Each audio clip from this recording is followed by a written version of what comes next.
Bismillahirrahmanirrahim. Bismillahirrahmanirrahim. Assalamualaikum warahmatullahi wabarakatuh.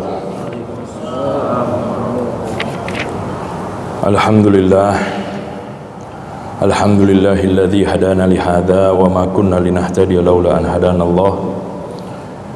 Asyhadu an la ilaha illallah wa asyhadu anna sayyidana Muhammad abduhu wa rasuluh. La nabiyya ba'dah. Allahumma salli wa sallim wa barik ala sayyidina Muhammad al-fatihi lima ughliq wal khatimi lima sabaq nasiril haqqi bil haqq wal hadi ila siratikal mustaqim wa ala alihi wa sahbihi haqqa qadrihi wa miqdarihi al-azim. Amma ba'd. Alhamdulillah, puja dan puji syukur kepada Allah Subhanahu wa taala atas limpahan nikmatnya, karunia-Nya kepada kita semua, terutama nikmat iman wal Islam, nikmat sehat wal afiat, nikmat panjang umur, taufik dan hidayah, sehingga kita dapat berkumpul kembali, bersilaturahmi kembali, mengkaji syariatnya baginda Nabi Muhammad sallallahu alaihi wasallam dengan tema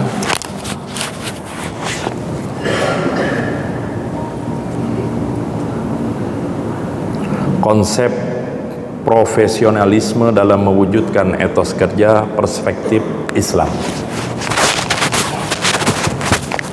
Hadirin jamaah Masjid Baitur Rahim yang dirahmati oleh Allah Subhanahu wa taala.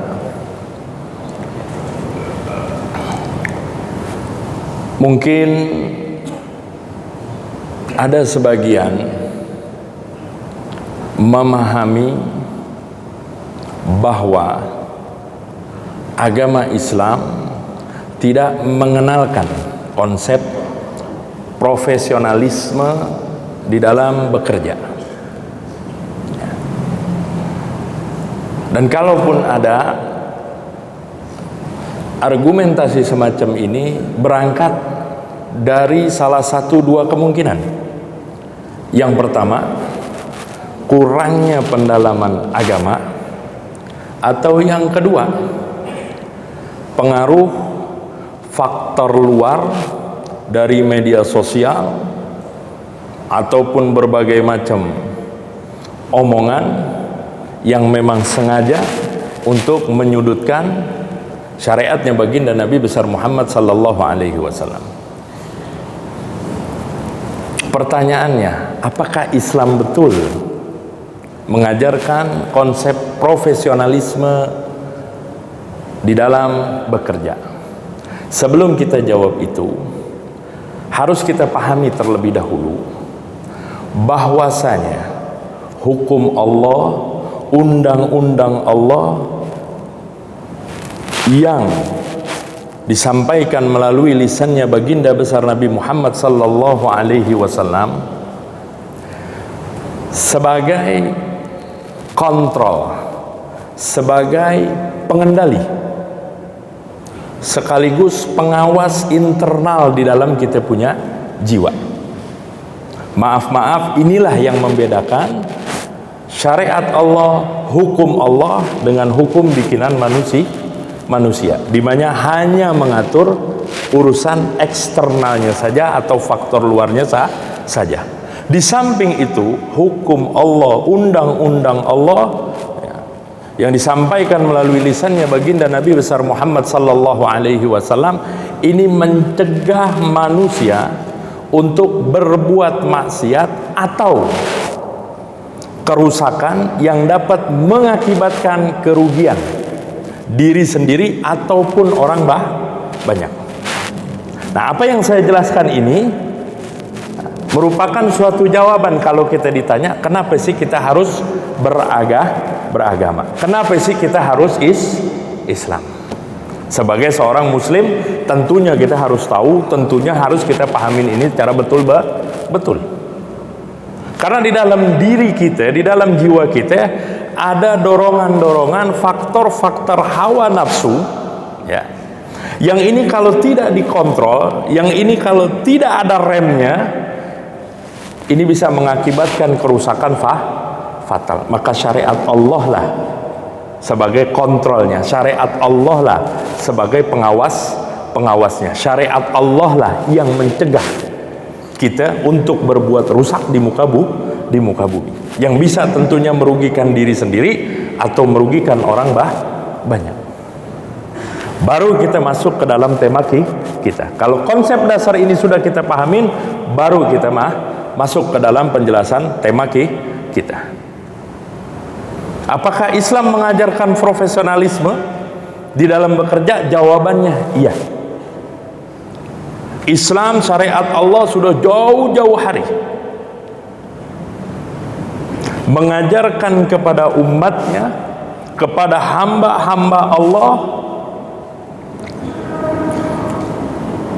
untuk profesionalisme di dalam bekerja, dan ini terwujud, ditanamkan melalui sifat konsep amanah atau sifat amanah. Ini yang harus kita pahami nih. Jadi Islam mengajarkan profesionalisme di dalam bekerja melalui sifat amanah, dan itu ditanamkan. Bahkan Allah Subhanahu wa taala menegaskan di dalam firman-Nya, innallaha ya'murukum an tu'addul amanati ila ahliha. Allah Subhanahu wa taala memerintahkan kalian semua menunaikan amanat kepada yang berhak. Walaupun kalau kita melihat konteks daripada ayat ini, sabab turunnya ayat ini kepada Utsman bin Talhah. Utsman bin Talhah Al-Hajabi dari Bani Abdiddar. Beliau ini pemegang kunci Ka'bah dan penjaga Ka'bah di zamannya Rasulullah sallallahu alaihi wasallam. Jadi ketika Rasulullah sallallahu alaihi wasallam menaklukkan kota Mekah, ya, beliau ingin memasuki Ka'bah. Kuncinya dipegang oleh Utsman bin Talha. Nah, Rasulullah meminta kunci tersebut. Utsman bin Talha tidak mengetahui kalau yang meminta ini adalah Rasulullah sallallahu alaihi wasallam. Maka dia naik ke atap Ka'bah. Waktu itu dia belum menyatakan keislamannya. Disusul oleh Sayyidina Ali bin Abi Thalib, tangannya diputar ke belakang, diambil itu kunci, diserahkan kepada Rasulullah sallallahu alaihi wasallam. Kemudian beliau masuk ke dalam Ka'bah, beliau salat 2 rakaat. Beliau salat di situ 2 rakaat. Setelah selesai, Sayyidina Abbas minta agar kunci itu dikembalikan kepada Utsman bin Talha.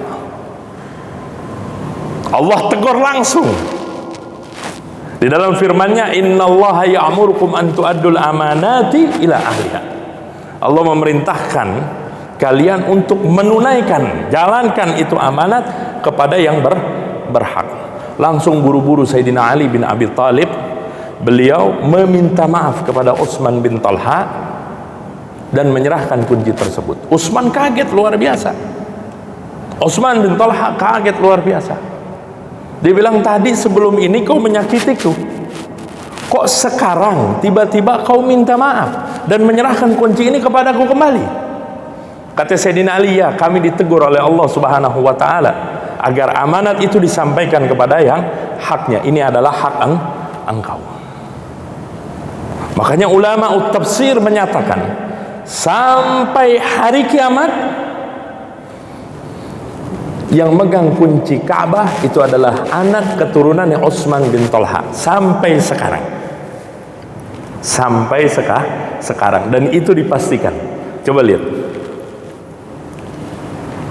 Turun firman Allah, kunci dikembalikan kepada Utsman bin Talha, dan amanat itu tetap dipegang sampai hari kiamat oleh anak keturunannya Utsman bin Talha.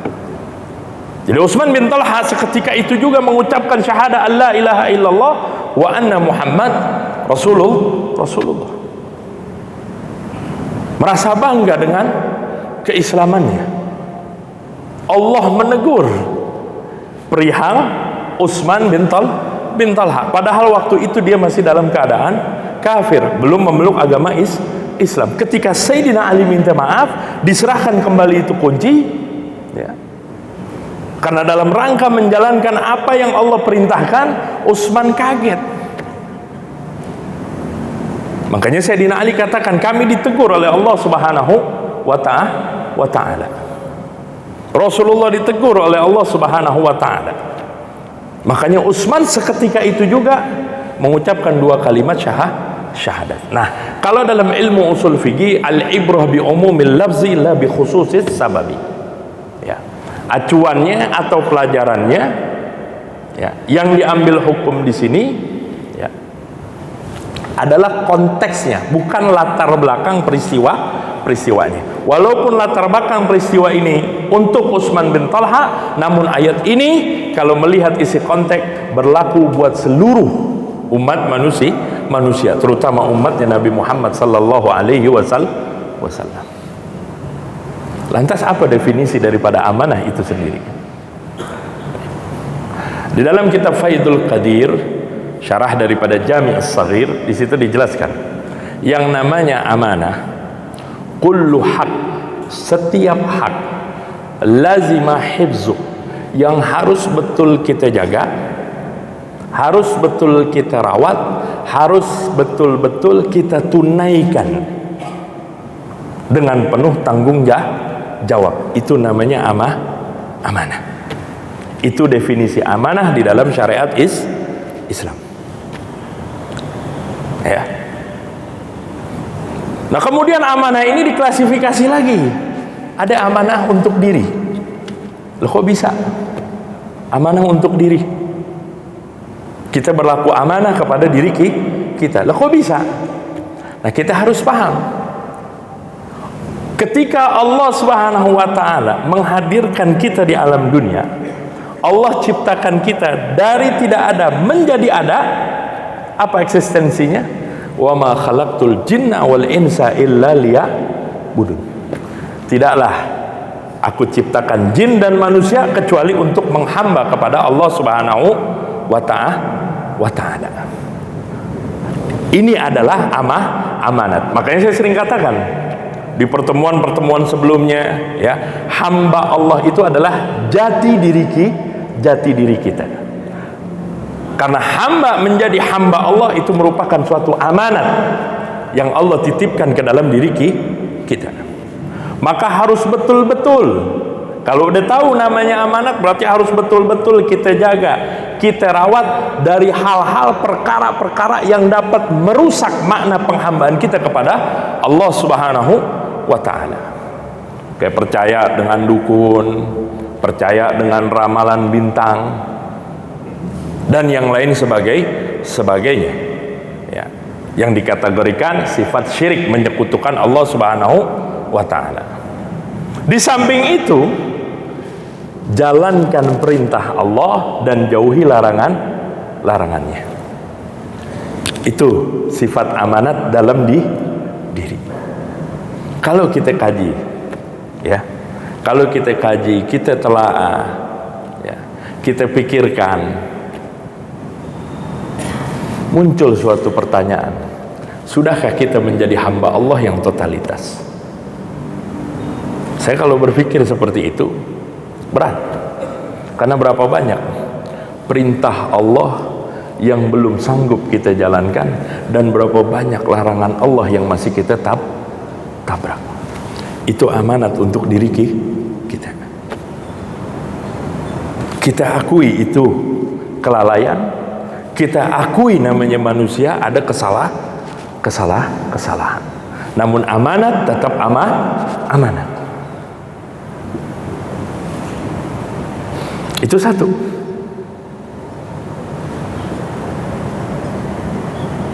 Kita akui masih banyak kurang.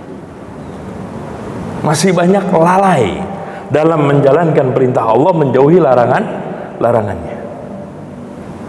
Kemudian kita berumah tangga, nikah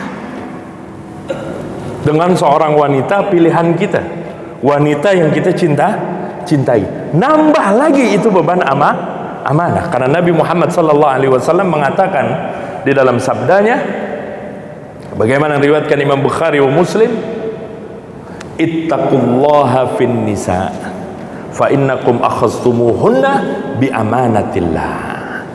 Takutlah kalian kepada Allah perihal wanita, karena kalian ambil dia dengan amanat Allah. Sayyidina Imam Ibn Hajar di dalam Fathul Bari beliau menegaskan bahwa yang dimaksud amanat di sini Allah, Nabi ya, ingin menegaskan kepada kita bahwa istri kita itu merupakan suatu amanat yang harus kita jaga dan harus betul-betul kita laksanakan tugas dan tanggung jawab kita sebagai suami terhadap istri. Termasuk dalam hal nafkah. Ini harus ingat, nafkah suami terhadap istri ini merupakan suatu kewajiban. Iya. Nafkah suami terhadap istri itu adalah kewajiban. Sandang pangan papannya harus betul-betul kita perhatikan. Karena itu semua termasuk menjalankan amanat. Nafkah itu haknya istri. Kita tidak bayarkan, ya, kita tidak tunaikan itu hak nafkah, maka syariat menganggap hutang. Hutang.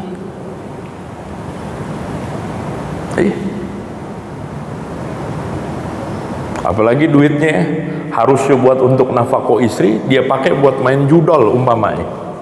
Tambah parah.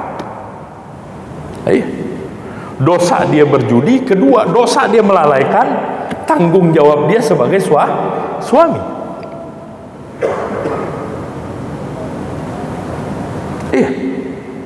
Kalau istri tidak diberi nafkah, dia naik ke pengadilan agama, minta keadilan kepada hakim. Kalau saya tidak diberi nafkah oleh suami saya selama umpama 5 tahun, maka nanti hakim akan memanggil. Dipanggil suaminya, kemudian 3 hari dikasih waktu untuk memberi nafkah istrinya. Masih dia tidak kerjakan atau hilang, dia memang pengen lepas dari tanggung jawabnya, maka si wanita nanti mengajukan hak fasakh, batal, dia punya membatalkan pernikahan. Makanya solusinya paling gitu, ya, karena ini hak nafkah terhadap istri, ini betul-betul diperhatikan sama syariat. Makanya kalau kita lagi ada waktu luang, ngobrol enak santai dengan istri, ya, kita suami, ya, kita bilangin, saya minta maaf kalau mungkin saya masih kurang nafkah dalam memberikan nafkah, nggak seperti yang lain. Saya minta sukaridonya. Kalau istri mengatakan ya nggak apa-apa bang, ya sudah. Andai kata kita meninggal itu hari, kita bebas lepas dari tanggungan utang nafkah kita terhadap istri, karena kita tidak tahu apakah selama ini sudah kita menunaikan hak nafkah dengan betul sesuai dengan standar syariat, sandang pangan papannya, atau kita masih banyak kurang. Makanya kita minta maaf kepada istri kita. Andai kata kita meninggal, kita tidak kebebanan. Itu solusinya. Kalau ada waktu santai ngobrol sama istri, bilang.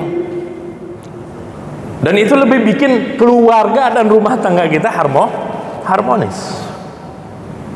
Termasuk apa lagi? Anak juga adalah amanat kita. Anak amanat kita. Nah, ini harus kita jelaskan. Kadang di media sosial itu kan rame, ya. Namanya media sosial rame, apalagi menjelang lebaran, ya kan. Kadang tuh anak dikasih amplop, dikasih hadiah sama orang. Nih pegang dede, amplopnya semua dipegang oleh ibunya. Dan itu kadang dianggap hal biasa.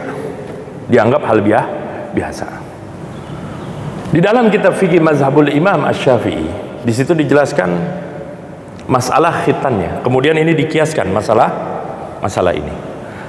Jadi ketika anak dikhitan, kemudian dikasih uang nih. Dikasih uang. Orang yang ngasih bilang sama dia, ini buat anak. Maka kita orang tua jaga itu amanat sebagai titipan. Nggak boleh kita pakai, tidak boleh kita pakai. Kita harus mengganti duit anak. Coba bayangin, sebegitunya kita punya syariat menanamkan sifat amanat sampai dalam urusan anak.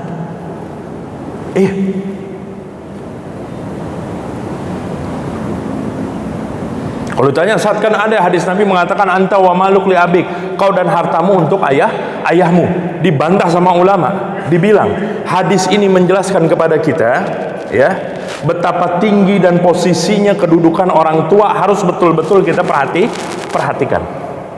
Ini beda masalah. Ini beda konteks. Coba bayangin, duit anak ya, duitnya anak itu duit anak.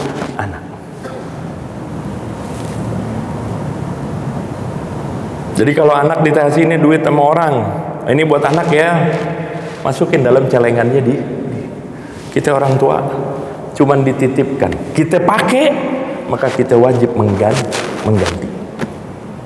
Ya, coba lihat tuh detailnya kita punya syariat.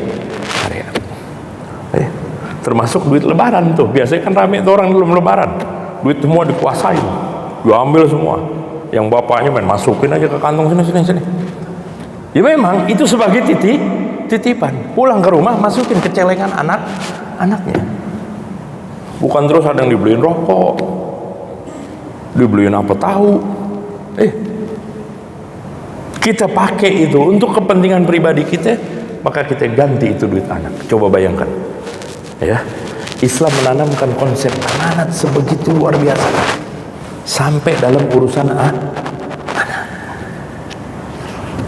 sampai dalam urusan anak.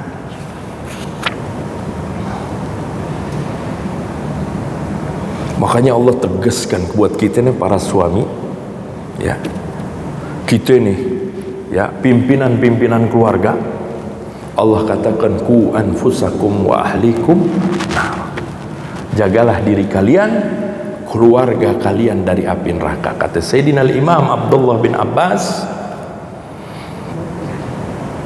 allimuhum wa faqqihuhum wa addibuhum.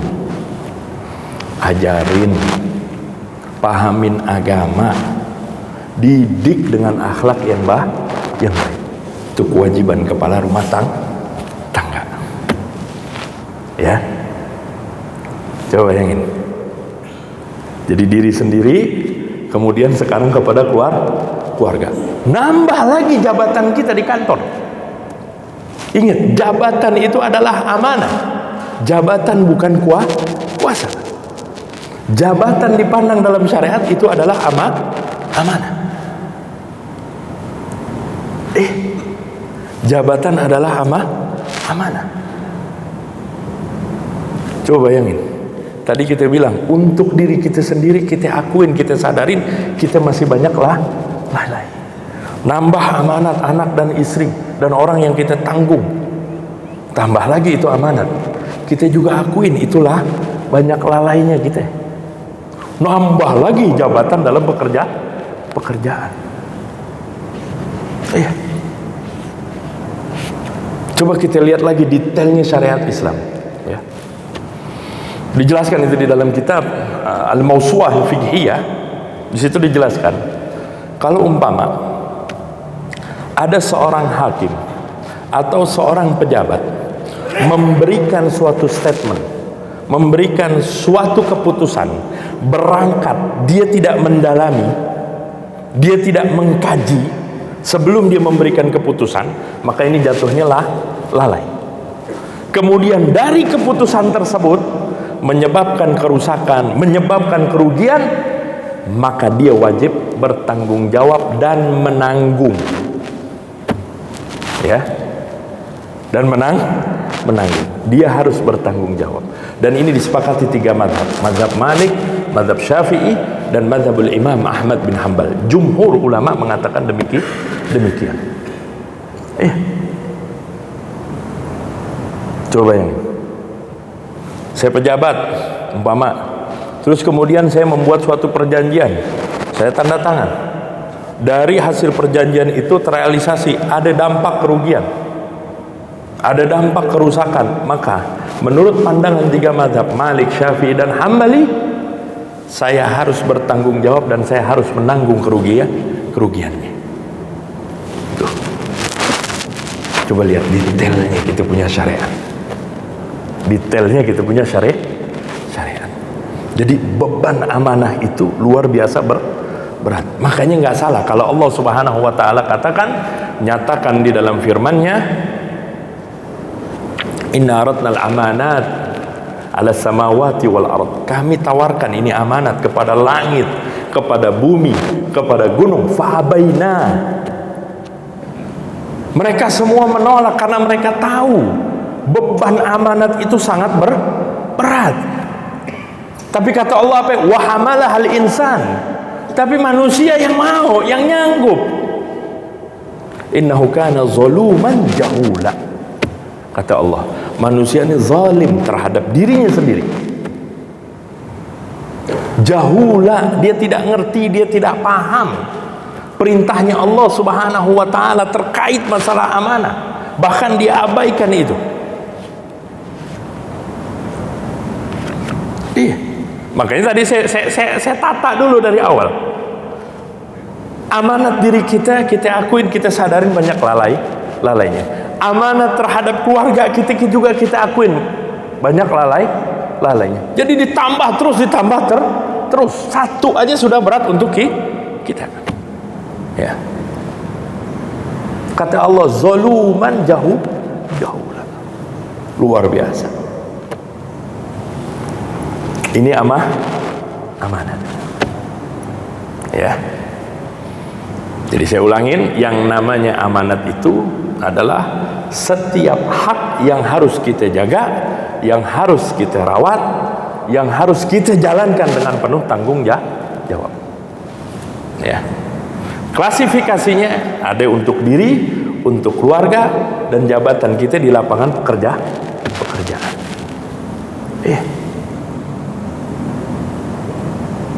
Nah, dari sifat amanat ini, ya, kalau dia betul-betul jalankan, maka kejujuran akan ada.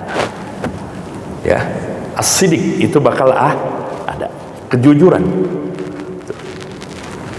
Dari amanat muncullah kejujuran. Apa itu sih yang namanya jujur? Jujur itu apa sih? Jujur itu muwafaqat atau istiwa, ya. Istiwa'ul amal, ya, wal gaul wan niyat. Istiwa'us sir wal alaniyah, ya, fil gauli wal amal wan niyat. Jadi antara niat dan tujuan dia itu selaras dengan ucapan, selaras dengan perbuatan, sama. Apa yang diucapkan dengan niatnya dia itu sama. Apa yang dia kerjakan sesuai dengan niat yang dia jalankan, tujuan yang dia jalankan, tidak melenceng. Jujur. Itu sidik. Maka kalau kata orang dulu, lain di mulut, lain dikerjain. Bahasa itu sebetulnya nunjukin orang begini, orang tidak jujur. Lain di kata, lain yang dikerjain. Tuh. Nabi mengatakan di dalam sabdanya, alaikum bisidiki, hendaknya kalian itu bersifat jujur. Fa inna sidqa yahdi ilal bir, karena kejujuran itu bawa kepada kebaikan. Kebaikan itu apa sih? Ulama menafsirkan yang namanya kebaikan di situ, ya, ditafsirkan oleh ulama, ya, interaksi kita dengan manusia itu baik, ya. Jadi interaksi baik kita dengan manusia, dengan kita berbuat baik kepada sesama manusia, saling tolong menolong, nah itu namanya bir. Ya. Ada lagi yang mengatakan pandangan yang kedua, yang dimaksud dengan bir, kebaikan di situ ngerjain semua bentuk ketaatan yang zahir dan ketaatan yang batin. Ketaatan yang batin seperti iman kepada Allah, pada malaikat, pada kitab, kepada Rasul, ila akhir dalam yang dicakup dalam rukun iman. Ketaatan zahir yaitu seperti kita jalankan sholat, tunaikan zakat dan yang lain-lainnya. Yahdi ilal bir, wa inal birra yahdi ilal jannah. Kebaikan itu ngarahin kepada surga. Ma yazalur rajul yasduq. Ya, senantiasa seseorang itu bersifat benar, bersifat jujur, ya. Wa yataharras siddiq, atau dia berupaya untuk jujur, hatta yuktabu indallahi siddiqa, sehingga dia ditulis, dicatat oleh Allah sebagai orang jujur. Kalau Allah sudah Allah sudah tetapkan dia sebagai orang jujur, maka dia nggak perlu upaya. Dia tidak perlu upaya. Dia pencitraan lah, atau dia mengenalkan lah, atau apa, nggak perlu. Allah bakal tarik hati manusia kepada dia. Kita lihat bagaimana Rasulullah Sallallahu Alaihi Wasallam. Ini praktek realnya ada pada diri Nabi Muhammad Sallallahu Alaihi Wasallam. Nabi, walaupun beliau dimusuhin, walaupun beliau diintimidasi, dan para sahabatnya, ya, tapi orang-orang kafir Mekah pada waktu itu tetap nitipin barangnya kepada Rasulullah Sallallahu Alaihi Wasallam. Jadi urusan nyeksa, urusan intimidasi dalam dakwah Islam ini beda, nitipin barang beda. Jadi Nabi sungguh dimusuhin, tapi dalam urusan barang mereka titipkan kepada Nabi. Makanya Sayyidina Ali telat hijrahnya karena apa? Beliau sibuk mengembalikan titipan-titipan orang yang ada pada Rasulullah Sallallahu Alaihi Wasallam. Kenapa bisa demikian? Karena memang Rasulullah Sallallahu Alaihi Wasallam dari sejak belum diangkat menjadi seorang nabi sampai akhir hayat, kejujuran selalu beliau junjung tinggi. Makanya sifat wajibnya para nabi itu adalah siddiq, jujur. Ya. Dan Allah menyuruh kita, memerintahkan kita di dalam firman-Nya, ya ayyuhalladzina amanu taqullaha wa qulu qaulan sadida. Wahai manusia, takwalah kepada Allah. Wahai orang-orang yang beriman, takwalah kepada Allah dan berbicara benar. Berbicara yang jujur. Wa qulu qaulan sadida. Jujur. Kemudian yang kedua, ya, dari sifat amanah ini akan muncul apa?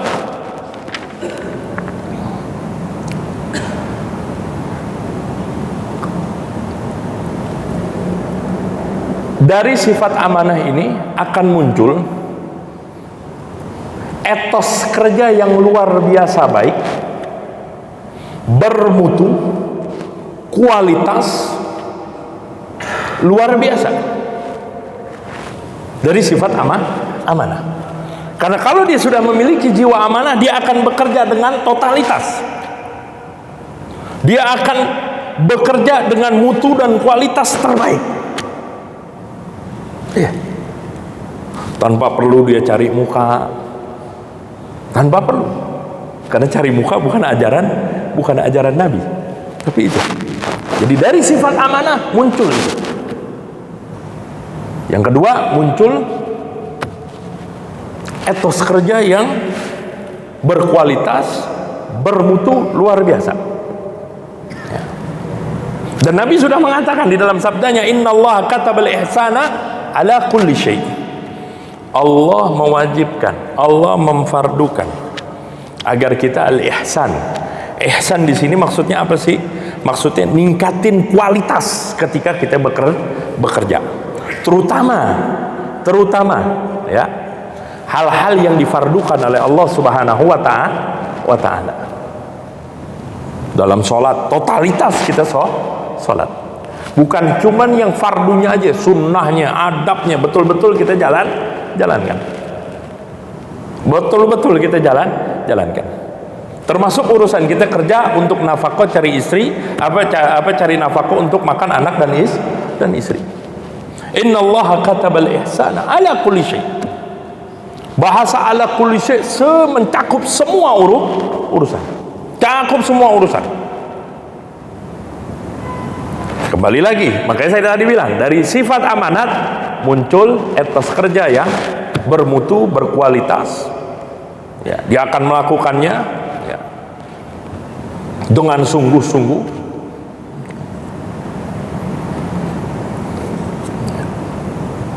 Itu muncul dari sifat amanat. Dan Nabi mengatakan innallaha katabal ihsana ala kulli syai'. Kulli syai' ini mencakup semua. Ihsan kepada diri kita. Karena kan tadi Anda bilang, kita bilang bahwasanya ada amanat untuk diri, termasuk ihsan kepada diri kita. Apa ihsan kepada diri kita? Kita bawa nih kita punya diri untuk jalanin taat, jauhin maksiat. Jangan kita bawa kita punya jiwa, kita punya diri ke tempat-tempat keburukan. Jangan kita zalimi diri kita dengan bentuk kemaksiatan. Karena apa? Karena itu nabrak amanat yang Allah kasih dan titipkan ke dalam diri kita. Itu yang pertama.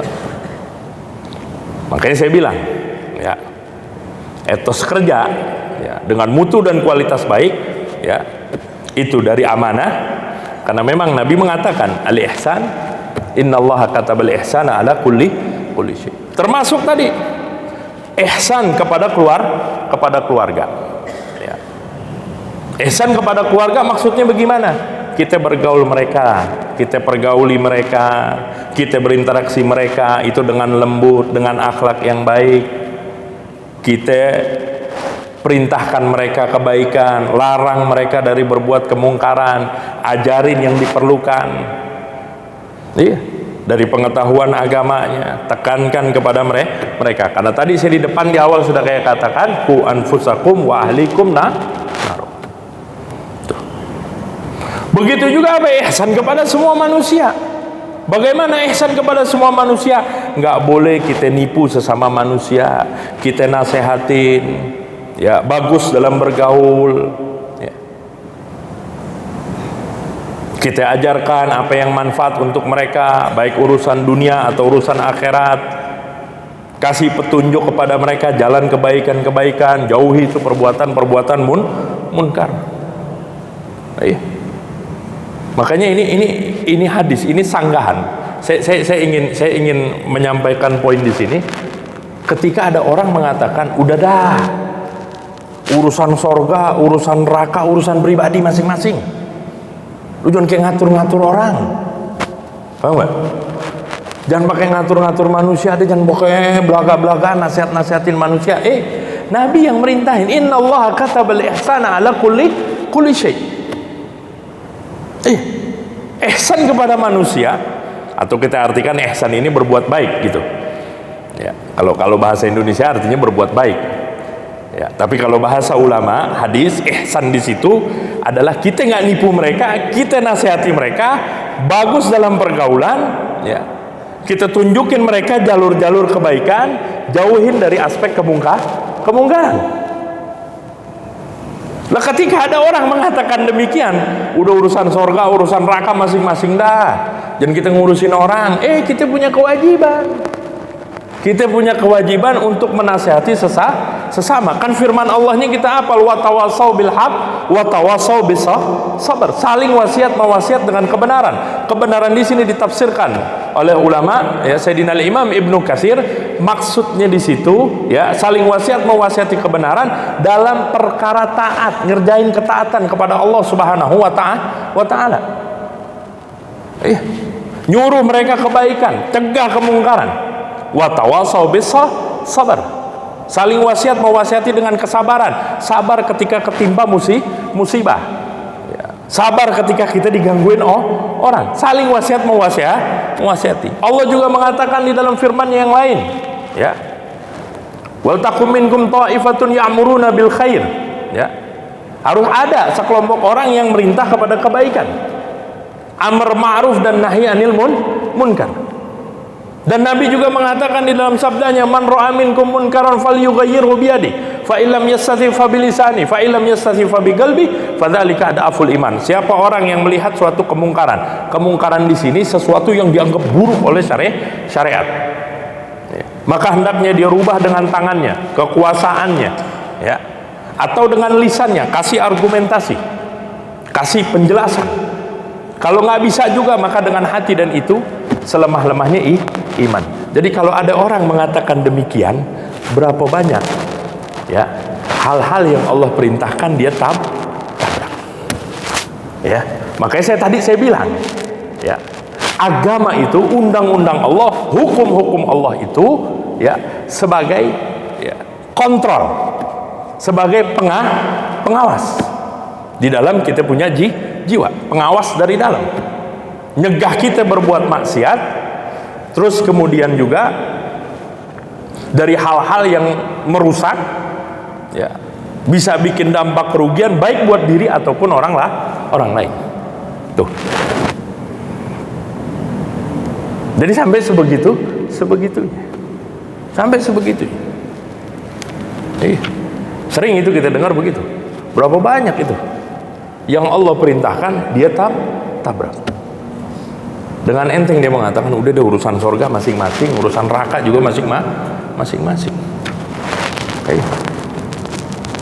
Padahal Allah memerintahkan kita wa tawassaw bil haq wa tawassaw bis sabr. Allah memerintahkan kita untuk amar ma'ruf dan nahi anil munkar. Nabi memerintahkan kita dalam sabdanya innallaha katabal ihsan ala kulli syai. Jadi berapa banyak? Berapa banyak? Termasuk juga orang mengatakan begini, sering juga. Udah dah, yang ahli agama jangan berasa dirinya benar, jangan berasa dirinya benar. Bisa jadi nih kita yang maksiat masuk surga duluan, kan begitu? Suka ada tuh omongan begitu. Udah dah, jangan lagu-laguan, jangan ngerasa dirinya paling benar.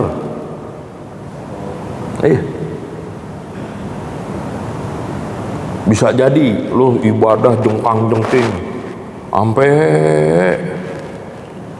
kaki pada dengkul pada ngilu, belum tentu. Bisa jadi lo masuk neraka. Bisa jadi kita yang ahli maksiat itu masuk surga. Bisa jadi. Nah, selalu mengambil dalil begini, dan ini umum nih. Tuh ada sahabat Nabi tuh namanya Nuaiman bin Amr. Itu dikubur langsung sama Nabi. Padahal tukang mabuk. Selalu dijadikan alasan begitu. Kita jawab. Kalau kita jawab akal-akalan, kita tanya sama dia. Kita tanya, emang ente tahu kalau ente ini bakal masuk surga dengan maksiat yang ente kerjakan?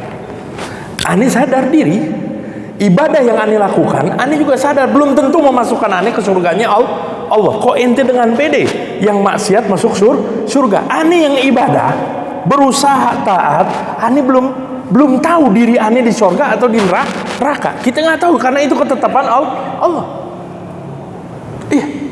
Kedua, kalau apa yang ente omongin betul, ya, Rasulullah Sallallahu Alaihi Wasallam itu adalah orang yang pertama jalanin.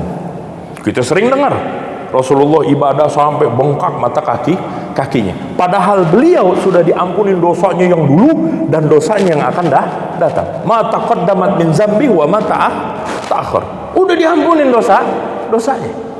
Tapi beliau masih tetap ibadah. Udah jelas sorganya, tapi beliau tetap ibadah. Pertanyaannya, apakah ente yang maksiat ibadahnya kayak Nabi? Jangankan ente, kita aja yang ibadah nggak bisa, kagak nyanggup ngikutin model ibadah kayak Rasulullah. Padahal beliau sudah diampuni dosanya yang dulu dan yang akan datang. Itu jawaban kita. Kedua, jangan selalu sahabat Nuaiman bin Amr itu dijadikan alibi, dijadikan ya alasan untuk ya membenarkan kesalahannya, membenarkan perilaku maksiatnya.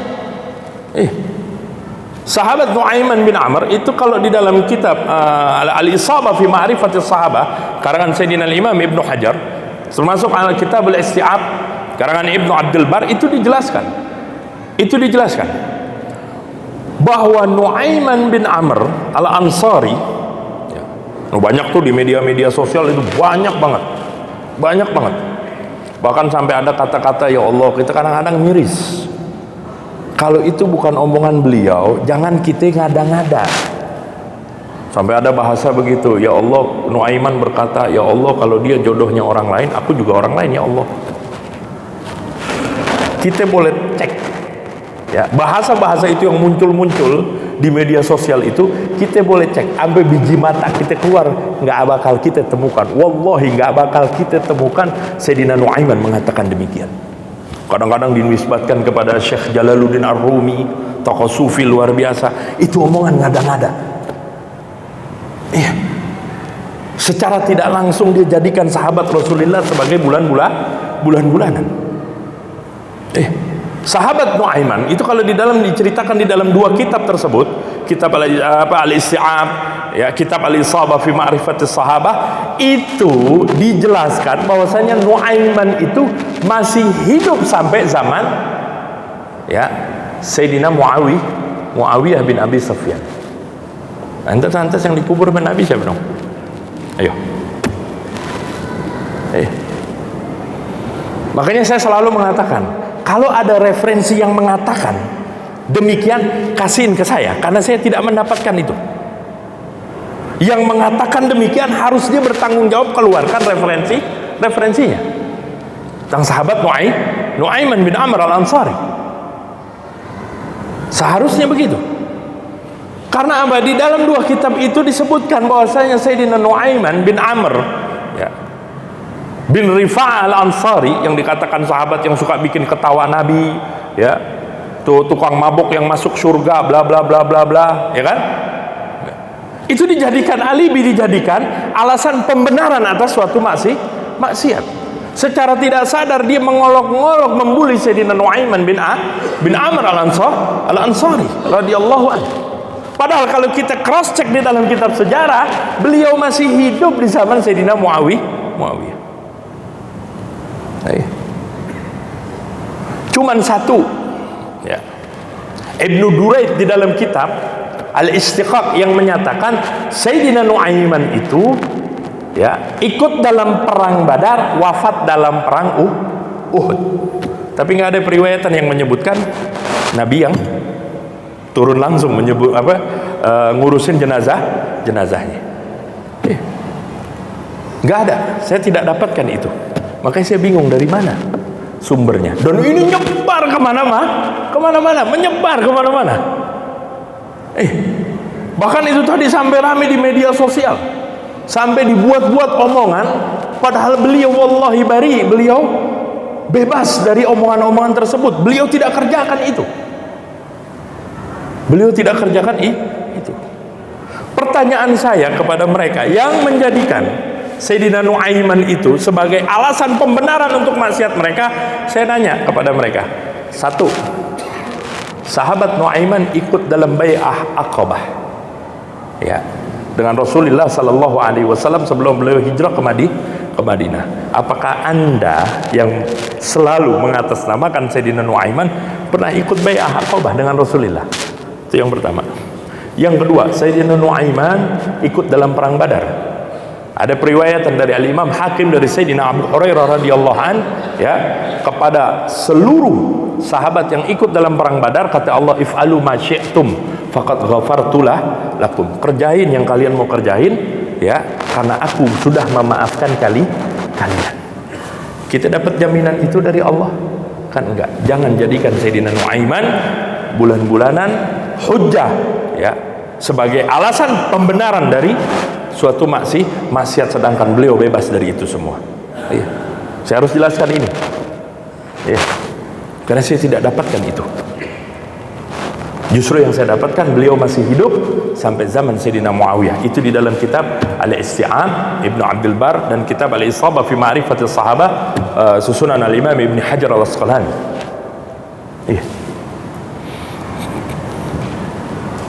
Itu.